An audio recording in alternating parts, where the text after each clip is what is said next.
Good afternoon and thank you for joining us. My name is Tina T-Bone. I will be your moderator for this afternoon's news conference.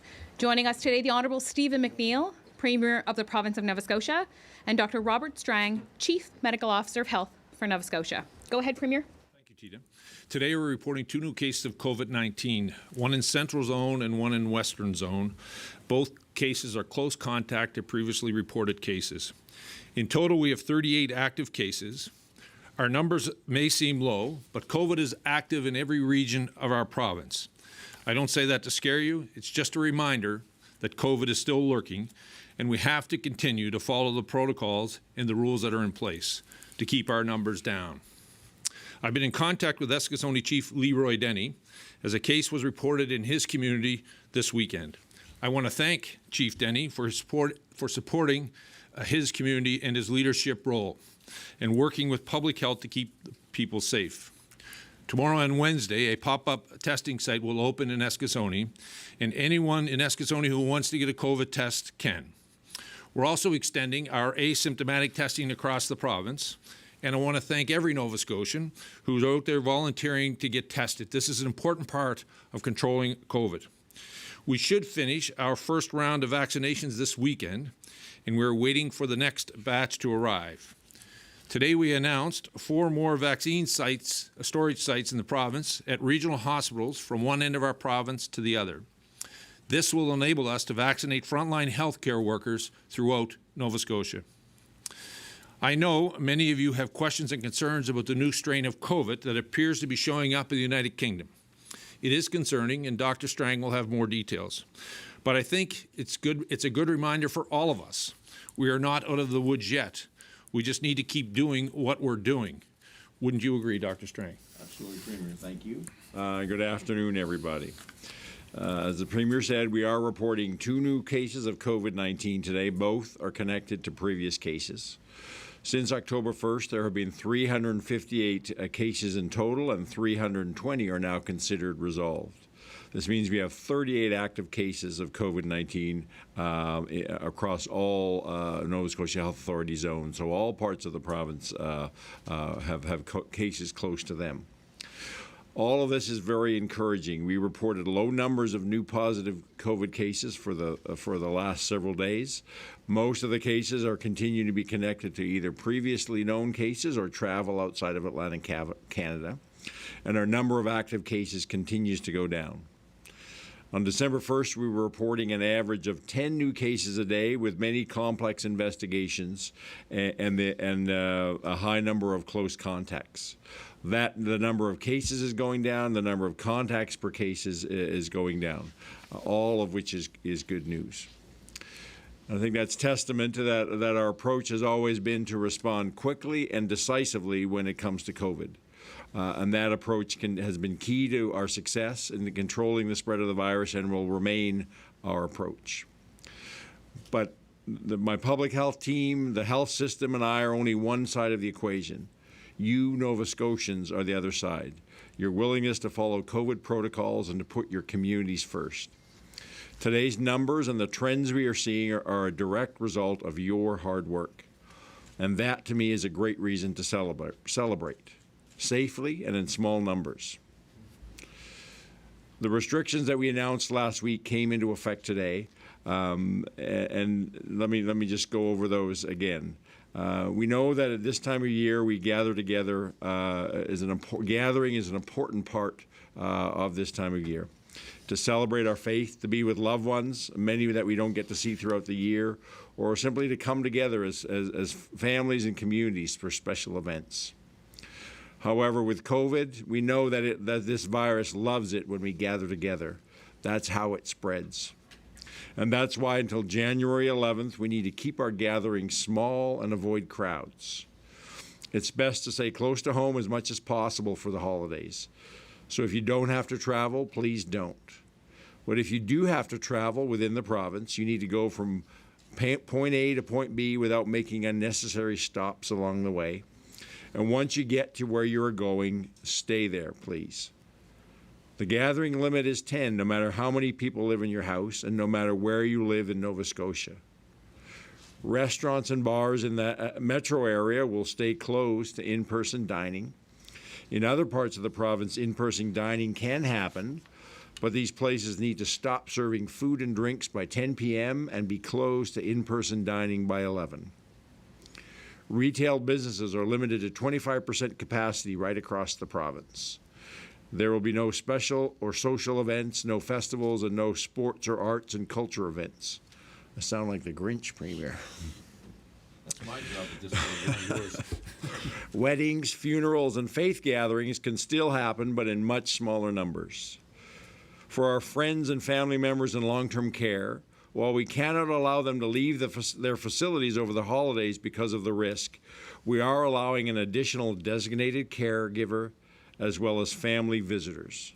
It's up to each facility to determine how many visitors they can accommodate and at which time.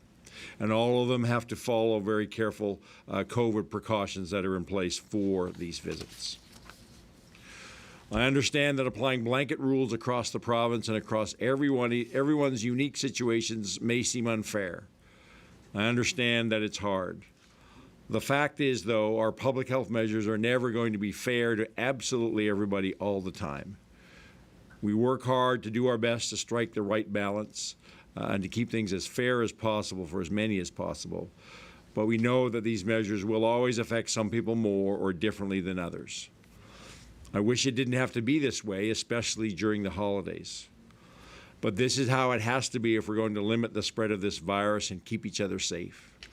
And I hope that people, as hard as things may be, I ask people to look around and look outside of the Atlantic Canada and see where we could be and how much harder it would be to be dealing with things in other parts of the country and other parts of the world. So let me please put it to you this way. If we want to have everyone around the table with us for the holidays next year, we're going to need to make some sacrifices this year. So instead of looking for ways to make things the same, we need to look for new COVID-safe ways to celebrate the love that we've shown for each other during this challenging year, the persistence we've shown in the face of this virus, and the global cooperation to produce vaccines that now arm us in this fight. I encourage you to let go of what we think the holidays should be and do our best to find the bright spots in what they are this year. So whenever we introduce new restrictions, there are always questions that come up in the days afterwards. So let me address a few of those right now. It's often the best way to address questions is through these briefings. As I've said, the gathering limit is 10 across the province. If you're having a gathering in your home, the limit is 10, including the people who live there. It doesn't matter how young or old people are or your relationship to them. The limit is 10. Your household or your close social group can go out in the community together without physical distancing. You can sit together at a faith gathering, you can go for a walk or to the park together. If your kids are playing with friends, they should be friends in your family's close social group, and it should be a consistent group, not multiple groups of 10. Consistency is important here as well as in the low numbers. The 10-person limit applies to necessary things like substance use support meetings, which can continue with physical distancing. There is a limit of 25 for business meetings and necessary work training, and certainly physical distancing and masking as required need to be followed. Almost all types of community events are not permitted right now, so there are no community suppers, parties, dances, or other holiday events. There are no conferences, no live theater, no movies at the movie theater. There are no gatherings for darts, cards, and bingo unless they are hosted by a licensed establishment who has these activities as part of their usual business throughout the year. If you were planning on getting married in the next 3 weeks, you have 3 choices. You can have a recognized business or organization host the ceremony. This would allow you to have up to 150 people outdoors or up to 100 or 50% of the venue's capacity indoors. And again, physical distancing except within groups, already established close groups of 10. Your second option would be to have the wedding at home with 10 people, including the officiant, or you can postpone till a later date. You can only have the ceremony. You can't have a wedding reception unless it's at your home with a total of no more than 10 people. And we're not allowing visitations or receptions with funerals either. For sports practice and training and arts and culture rehearsals, there can be 25 participants without physical distancing. However, there can be no spectators, and there can be no games, tournaments, or performances. I understand that the Nova Scotia School Athletic Federation has decided that there will be no sports activities at schools during this period. However, a school sports team can train or have a practice at a different location. Sports and recreation facilities can operate as they have been since June, following their reopening plans. So rinks, pools, and gymnasiums can operate. They are generally not subject to the 50% capacity rules for fitness facilities. However, if within a large sport and recreation facility there is a weight room or a cardio machine area, or they hold fitness classes in a studio, the 50% capacity for fitness facilities and studios does apply in these areas, along with the requirement for 3 meters or almost 10 feet distance between people during high-intensity activities. All restaurants around the province can continue takeout, delivery, and drive-through as late as they like. So once again, I encourage you to support these businesses that have faced significant challenges this year. Get a meal or buy a gift card as presents this year. Thinking local for the holidays is a great way to help our provincial economy recover. And it is safe to go shopping if you follow the rules. The shopping stores, retail stores, malls, even though we've substantially decreased the number of people they can have at any one time, they have very good protocols in place to manage the number of people, keep things physically distant. So if you do want to go shopping, feel free to do so. It's important that you follow the rules that have been put in your place by the operators to keep you safe. I talked last week about the first doses of Pfizer vaccine arriving in the province and the first clinic actually administering the vaccine to frontline healthcare workers. That was a big day. I've been doing this work now in public health for almost 25 years, but I think I can honestly say it was the first time in my career I've become emotional about a vaccine, about the hope it signals, about a future where we can control COVID-19 with fewer rules and special precautions. But getting there is going to take time. We have a long road ahead. And in the meantime, we all need to be prepared to continue with COVID protocols and some restrictions. So far, more than 1,400 people have received their first shot of vaccine, mostly frontline healthcare workers and some long-term care staff and designated caregivers here in the Halifax area. This week, another 3,900 doses of Pfizer vaccine will arrive in Nova Scotia, and we're expecting our first shipment of the Moderna vaccine soon. As soon as it's licensed by Health Canada, we're expecting to get product very shortly afterwards. So right now our vaccine clinic is happening here in Central Zone in Halifax, and that's because of the strict storage and handling requirements of the Pfizer vaccine. Our vaccine plan has always included sites beyond Central Zone, and this week we are setting up cold storage sites in 4 more locations: Cape Breton Regional Hospital, Colchester East Hants Health Centre, Valley Regional Hospital, and Yarmouth Regional Hospital. They will be able to store any COVID vaccine at the right temperature. So Cape Breton Regional and Valley Regional will each get 1,950 doses of the COVID vaccine in the first week of January. As I've said before, our priority is starting with those who are most vulnerable, whether because of their age or because of their risk of exposure at work. So our phase 1 is focusing on long-term care residents and staff, frontline healthcare workers most closely involved in the COVID-19 response, and soon we'll be able to move into the community with older Nova Scotians, starting with those who are 80 and above, and then 75, and then 70. And then as we get more vaccine, we'll expand this list to include other healthcare workers and essential workers. We have a working group right now who's creating that detailed list of who is actually considered an essential worker. And then we will look to move to the general community.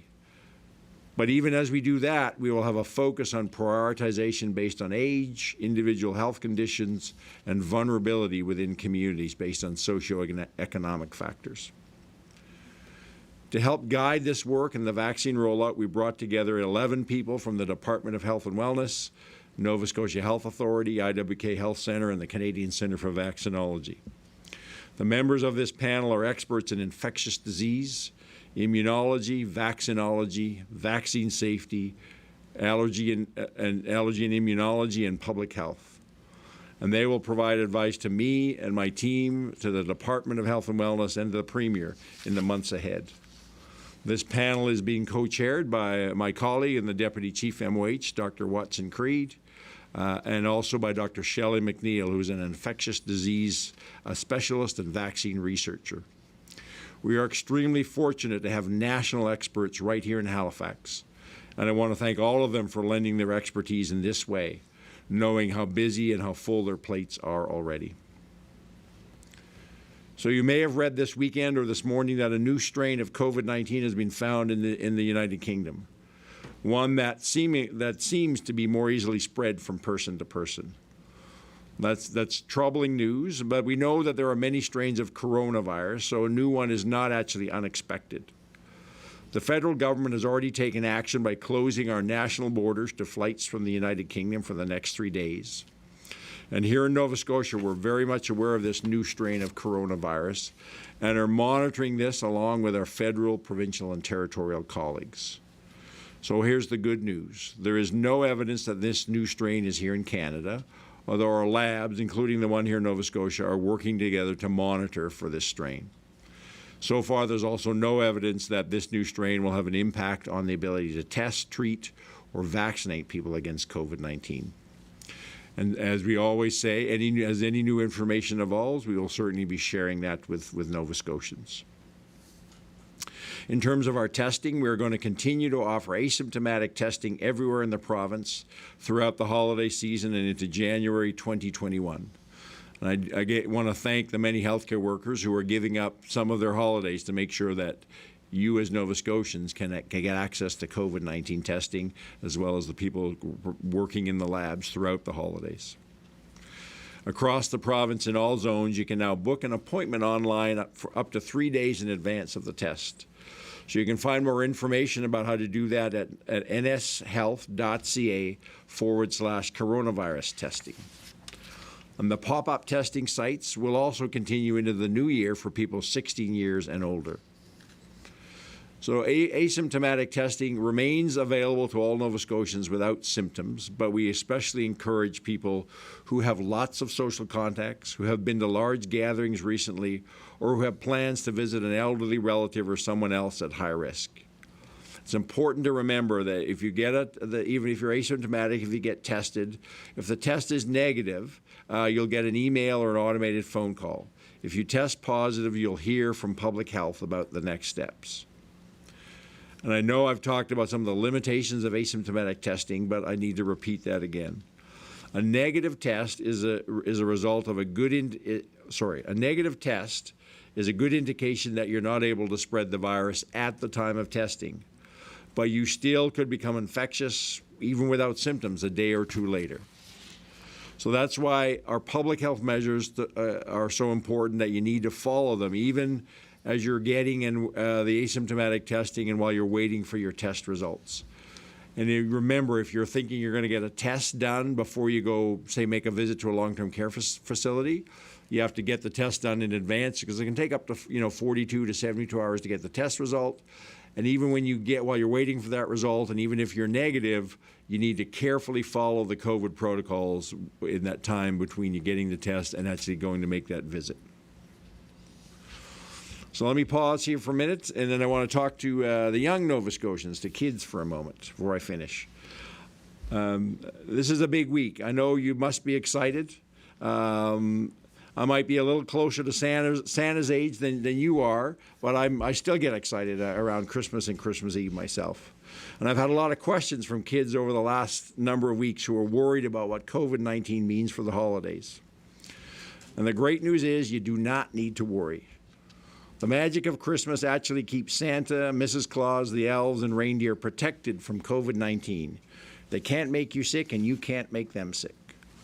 And that special Christmas magic makes it so that Santa doesn't need to worry about quarantining or isolating either. Excuse me. You can still put out milk and cookies for Santa and carrots for the reindeer. Santa can still deliver gifts to your home, and the toys and goodies he brings will be safe to play with right away. But even with all this Christmas magic, it's still important for you kids to keep doing the healthy habits you've gotten so good at this year.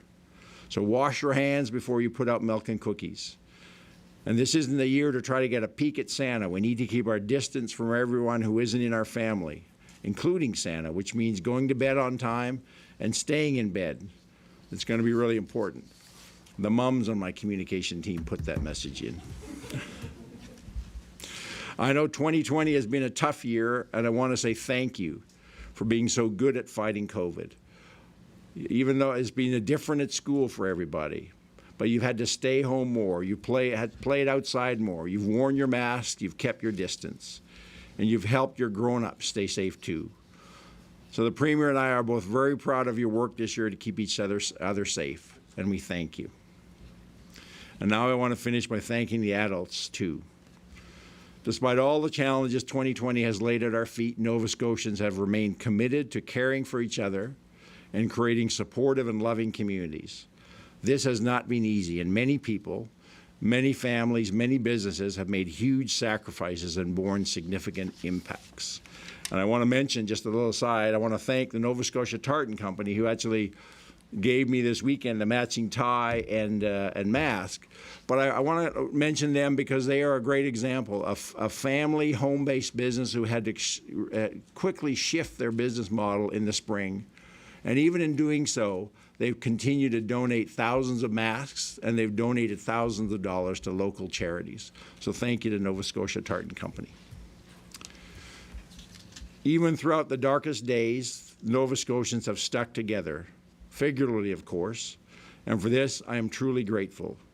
You don't have to look far to see how good we have it in Nova Scotia, how safe we are in this province, thanks to Nova Scotians, thanks to you. Your commitment to one another and the sacrifices you've made have and are saving many lives. Make no mistake, you are saving lives. Let that sink in for a minute. For me and other Christians, this time of year is full of love and hope reflected in the birth of Jesus. But this love and hope extends to everyone, no matter their faith or belief. Looking back on 2020, I see so much love in all the ways we've kept ourselves, our families, and our communities safe. And looking forward to 2021, I see so much hope. Hope that we will slowly gain control over COVID, not just with a vaccine, but by doing our part to keep each other safe. So I want to wish each and every Nova Scotian the best wishes for this very different holiday season, one that's filled with peace and joy, with love, and with, of course, hope. Premier. Thank you, Dr. Strang. Before we take questions, I want to congratulate Dr. Strang, who today was recognized by the Lieutenant Governor for excellence in public administration. Dr. Strang, in closing in your remarks, you thanked all Nova Scotians. Let me say on behalf of all Nova Scotians, we thank you. We congratulate you for this award, but most of all, we are thankful that you are our public health officer and here to make sure that we stay safe. So thank you. Thank you, Premier. Just a reminder, we'll take one question and one follow-up from reporters on the phone in the allotted time that we have for today. We'll start with Natasha Pace from CTV. Go ahead, Natasha. Thank you. I wanted to start off by asking you about the airport. We know that with the new strain of COVID in the UK, do you think it's necessary to have rapid testing now at our airport in Nova Scotia? We know that the federal government has, at least for 72 hours, stopped any flights coming in from the UK. We are going to be having some conversations in the new year about the role that rapid testing plays. These have been these discussions have been planned before these latest events. So we'll watch carefully how this situation in the UK evolves. Work with our federal government around, and they're the ones in charge for protecting our national borders, and we'll as we learn more, we'll see what if anything we need to do differently over time. Go ahead, Natasha, with your follow-up. Thank you.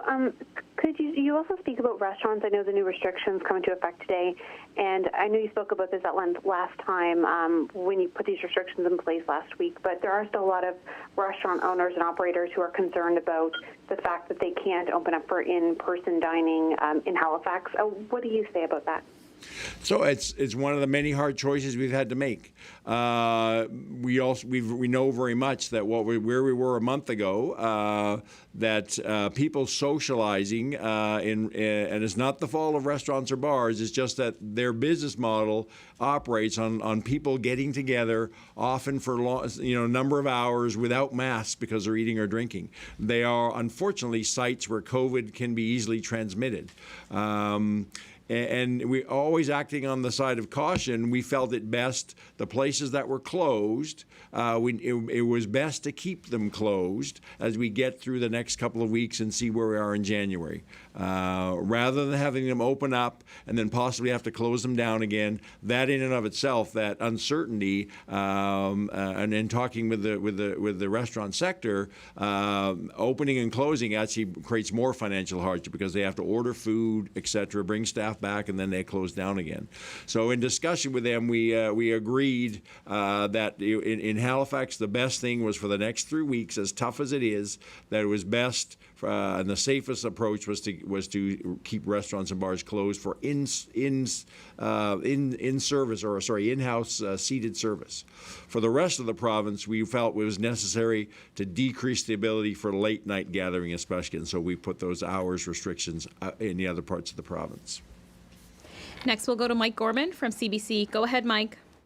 Thank you. Dr. Strang, you mentioned today the expected delivery dates for vaccines at the new sites in Sydney and in Kentville. I'm wondering if you have dates yet for when it will arrive in Truro and Yarmouth, and also if you could speak about from where the province is sourcing these ultra-low freezers.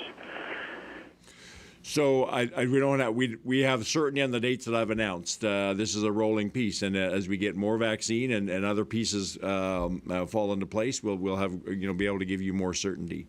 We've got one of our ultra low freezers came from the federal government. I haven't been involved in all the details, but I do know Deputy Fred Crooks and his team have done a wonderful job of scouring high and low and sourcing these type of both the ultra low freezers. We've also got regular freezers and small portable freezers to move vaccine around. They've done an amazing job being able to source these various components. We've also had a number of research labs in the province and some private businesses who have these ultra-low freezers. And I thank them for coming forward and saying, if you need it, we have freezers for you. So we've been very fortunate to be able to have developed in just the space of a few weeks the necessary freezer and fridge capacity that will be required for this massive vaccine program. Go ahead, Mike, with your follow-up. Thanks. Now that you're on the doorstep of being able to administer vaccine in other parts of the province, Dr. Strang, do you anticipate that the rollout for that vaccine will look the same in each of those 4 communities you've announced today? And what does it mean in terms of getting needles into the arms of long-term care residents? So initially, as we go to those other, the reason they're in hospitals is because that's a requirement for the initial allotments of vaccine from Pfizer with the ultra-low freezer. So the initial groups are going to be to doing acute care healthcare workers because that's where they're accessible. As we get more of the Moderna product, which is a regular frozen, not ultra frozen, it is easier to move around, we're already looking at how we then start to bring that to individual long-term care facilities and start immunizing staff and residents in long-term care facilities. So the vaccine, we've got a general program, but as we develop this, again, quarter one is or phase one is very tightly controlled with small numbers and tight prioritization. But as we get into phase 2 and 3, we'll have a much more flexible model, a much more comprehensive model based on community immunization.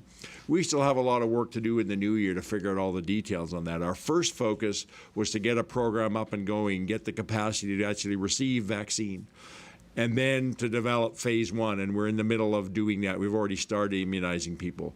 But certainly there's a lot of people working very hard, doing excellent work, and we'll be developing the more detailed plans and engaging stakeholders like Doctors Nova Scotia, Pharmacy Association of Nova Scotia, and other healthcare providers as we look at phase 2 and 3 in the months ahead. Next, we'll go to Jesse Thomas from Global. Thank you. I'll continue on, I guess, with the vaccine rollout plan. We heard that, I guess, the first doses will likely be administered by this weekend, and now we have 3,900 more vaccines coming in. I'm wondering what the plan is for those vaccines. Do we have to keep a certain number of those now reserved for people that got it in the first round, Dr. Strang? Or how do we manage this next shipment of vaccine? Yeah, we absolutely have to hold back roughly half of the vaccine. The clinical studies on this vaccine really show that the effectiveness is after 2 doses, and they're 21 to 28 days apart.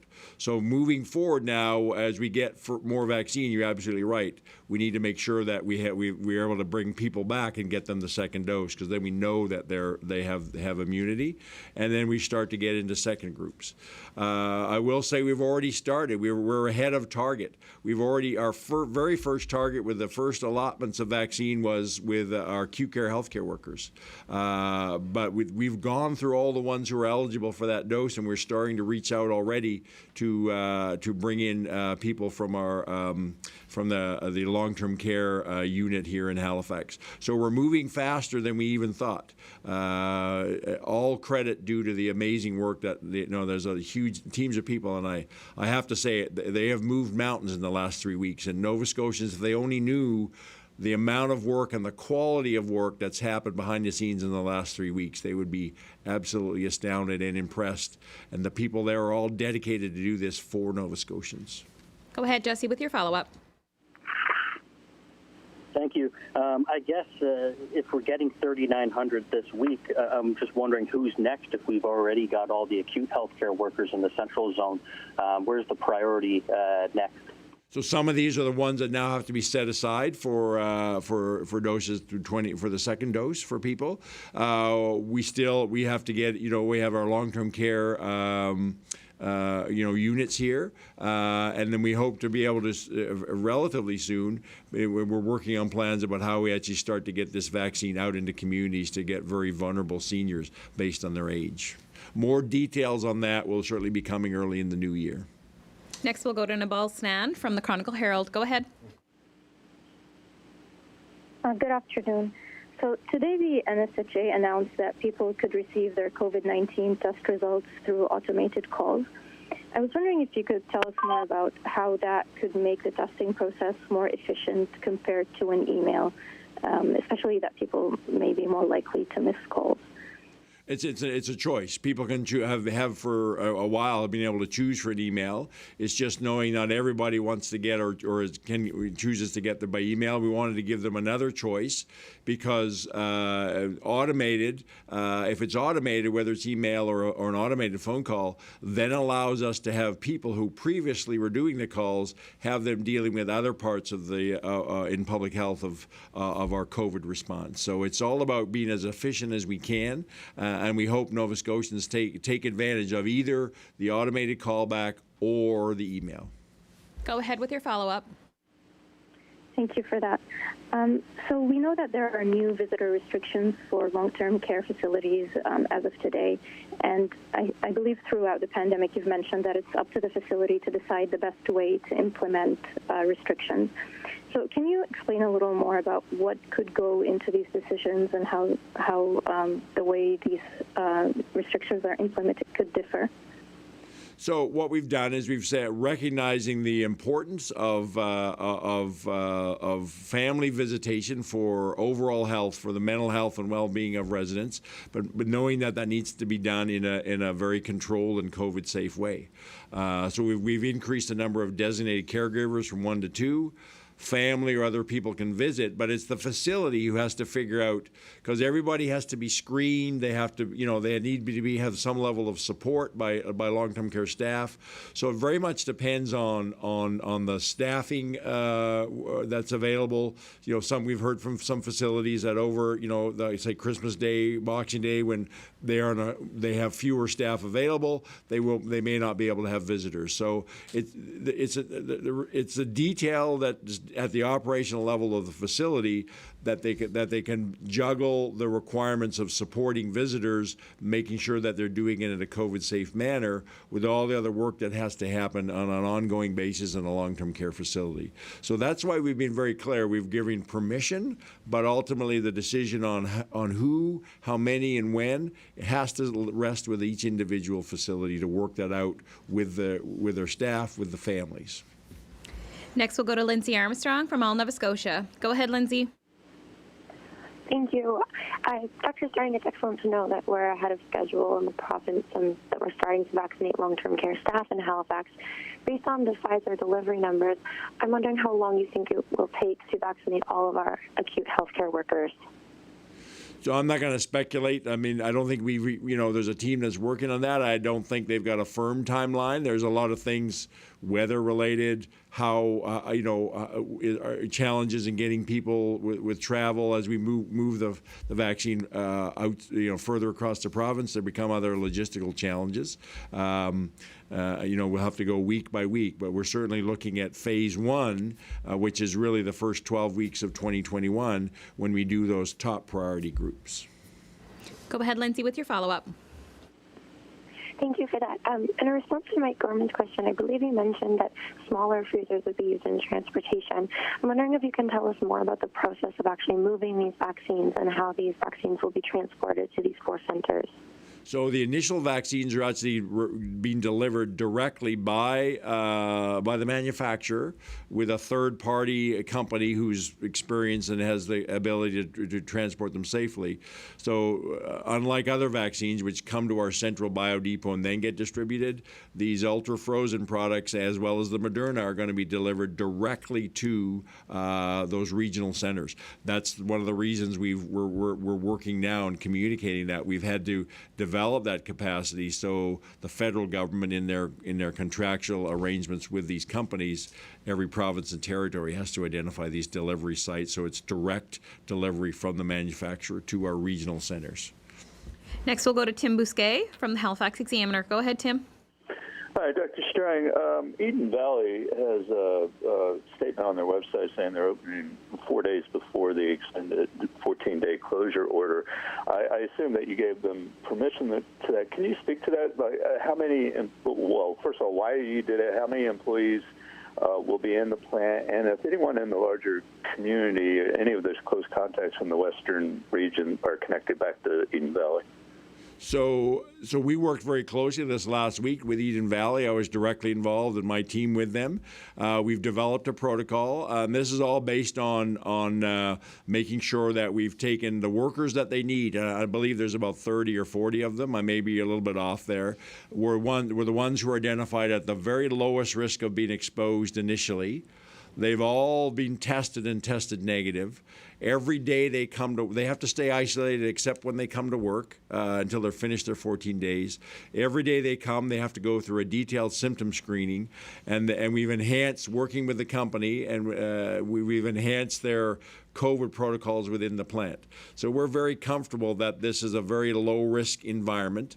The reason we've done this is because of some significant animal welfare issues dealing with the poultry that needed to be processed, as well as there were certainly evolving supply issues of chicken and turkeys, etc., and that needed to be dealt with as well. So I'm very comfortable the work that's gone on to develop this modified process for a relatively small number of people in the plant to deal with the animal supply issues on one hand and the food supply issues on the other hand. It's very COVID safe. We have not had any spread of cases. There's been some contacts within households that we've had, but there had none of our cases, and all our testing, our mobile van was up on Saturday in Berwick finishing off the community testing. We have not had any cases in the general community as a result of spread from the Eden Valley worker outbreak, which is very good news. Go ahead, Tim, with your follow-up. Yes, I too am impressed with the list of people on the 11-person panel. They're all very worthy people, so no knock against them whatsoever. I just wonder, though, was there any consideration of putting a bioethicist or someone like that on the panel just as a check against all these medical people? So we absolutely have the process of reaching out to bioethics folks at both through the Nova Scotia Health Authority and through Dalhousie. We've involved them in a number of discussions already throughout our COVID response. That panel is a very scientific, technical panel, but certainly we won't hesitate to bring in bioethicists as appropriate as we deal with implementation questions around prioritization, etc. Thank them from all Nova Scotians that we appreciate the work they're doing. Absolutely. Thank you, Premier. Next, we'll go to Kara McKenna from the Coast. Go ahead. Hi there. Looking at the panel as well, I don't see anyone who works within the justice system on the panel for vaccine distribution. Will the working group be considering incarcerated persons or people who work at prisons who are at a higher risk of getting COVID as priorities in the vaccination plan? So this is the panel we're talking about is not about vaccine distribution. It's about the scientific, technical decisions as well as the science around immunity and prioritization. We certainly, that then gets fed into our planning team, and we absolutely have identified both staff and people in correctional facilities as needing to be higher up there in the priority group than the general population. But there's a lot of work we need to do in the new year around refining that priority group and how the plans that we make to immunize ultimately every Nova Scotian or give them an opportunity to get vaccinated. But yes, incarcerated individuals are certainly identified already as a group that needs some special thinking and attention. Go ahead with your follow-up. This question is for the Premier. I'm wondering if every Canadian should be vaccinated by the end of 2021. We can assume the state of emergency will be lifted by then, which will see the end of Nova Scotia's protections for renters. I'm wondering if discussions and decisions about permanent protections for renters will be completed by the time the state of emergency is lifted. I think you'll see public policy changes as the new government goes into the spring session around a number of pieces associated with the emergency order and the impact that COVID has had on our province, but that'll be a decision of a future cabinet. Next, we'll go to Shayna Luck from CBC. Go ahead, Shayna. Hello. I'm wondering, with the recommendation for university students to get tested on certain days if they leave the Atlantic region for the holidays, are we going to see testing sites or specific clinics for students in January?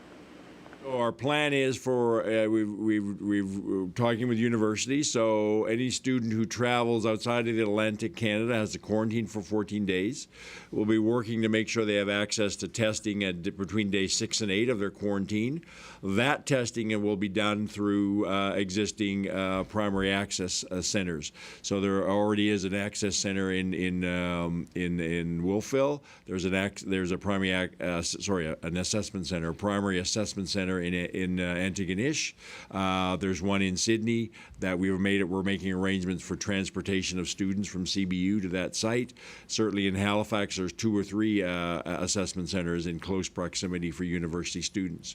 We're also looking at also supplementing that with using our pop-up testing model.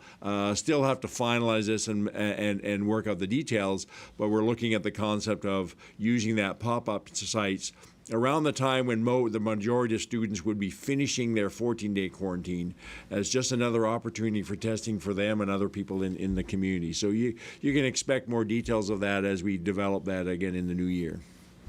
Go ahead with your follow-up, Shayna. Thank you. We've been told that of the healthcare workers who will be vaccinated first, that group will include people who work in the birth unit at the IWK. And this isn't a unit that's received, I think, a lot of attention in the talks about who would be at the front of the line. I'm just wondering if you can speak about why that's a high priority. Simply because if there